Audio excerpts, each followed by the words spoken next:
And I was like, oh my God, your scene that I wrote is exactly the conversation we're having right now. So I'm having goosebumps just talking about it, but it's not only emotional to have him in the movie, but to have him have that connection. What if I told you imaginary friends are real? And when their kids grow up, they're forgotten.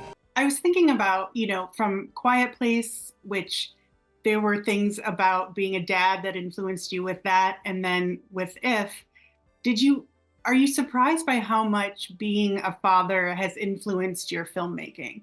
I guess I'm surprised that I'm surprised, because clearly having kids changes your life unilaterally and forever.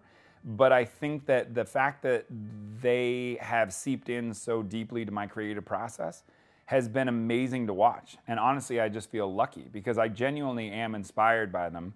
Clearly in Quiet Place, it was just the idea of them and sort of whatever tempest was inside me of fear, anxiety, and hope and love and dreams and all that came together, and how can I be the best parent I can be? And then when this movie, it was just watching them. It was standing in a doorway and watching them disappear into this magical world that as parents we're not invited into.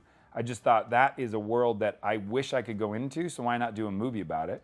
And as I've said, it was the pandemic actually when I started to see that might go away, that their light started to dwindle and they started to play fewer and fewer imaginary games. And they started to let the real world in, and they started asking big questions like, are we going to be okay? And I remember saying to Emily, that's the definition of growing up, that idea of choosing, do we now let go of our childhood to be adults? And I said, that's it. I'm going to write a movie about how you don't have to choose, that you can go back into that magical world. You can use that magical world anytime you're having a bad day. And as you grow up, all those hopes, dreams, ambitions, that love, that's something you can live with always. It's always inside you. We've started a matchmaking agency to help IFs find new kids. Or we just disappear. Blue. I also noticed that, and you can correct me if I'm wrong, but I don't think I ever saw a cell phone or a tablet. You didn't. And I loved that.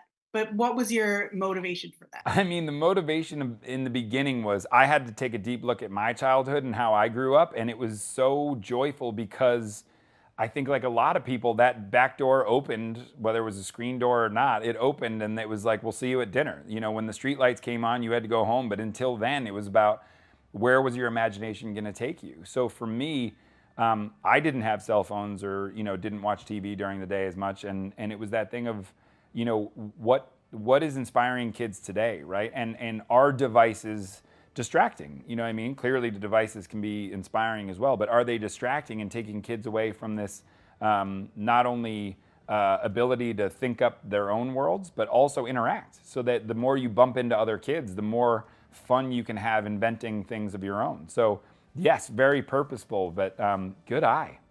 How do you decide if you're going to be in a project you're directing? You know what's funny? It sounds like it sounds like a lie when I say I didn't premeditate it, but I haven't premeditated any of these, and it just sort of snowballs into this thing of once I'm wholeheartedly 150% into the movie, especially this one for my kids. I think playing the dad in the movie, I had to play the dad only because I probably would have annoyed the hell out of whatever actor was doing it. Like, no, what I meant was, and what I would say is, and so I just thought, you know what, I should do this to save whatever actor the trouble of having to hear my terrible notes all day. I got emotional watching the Louis Gossett Jr. If. Yes. What a gift that you got to work with him. Oh my God, yeah. I mean, so a lot to say about that, I'm sure, but we probably don't have all the time. I was a huge fan of his forever. You know what I mean? Growing up and seeing that stoicism, that heroism, that sort of figure of it was like a warm fire. You know what I mean? His performances were just so beautiful. So getting to work with him was incredible. The fact that we're one of his last movies is incredibly gut-wrenching and emotional, and yet at the same time, I can't believe that one of his last movies will be about the things we love, nothing is forgotten. His character actually says that, which is wild.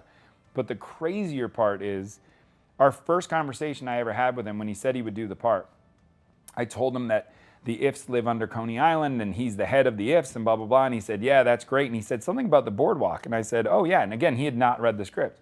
And I said, yeah, it's beautiful. And he said, no, that's where I grew up. And I said, what? And he said, I grew up in Coney Island. And then he started telling me stories about how his dad would take him to the boardwalk, how he would listen to jazz, how he would smell the foods. And I was like, oh my God, your scene that I wrote is exactly the conversation we're having right now. So I'm having goosebumps just talking about it, but it's not only emotional to have him in the movie, but to have him have that connection, it almost just felt meant to be.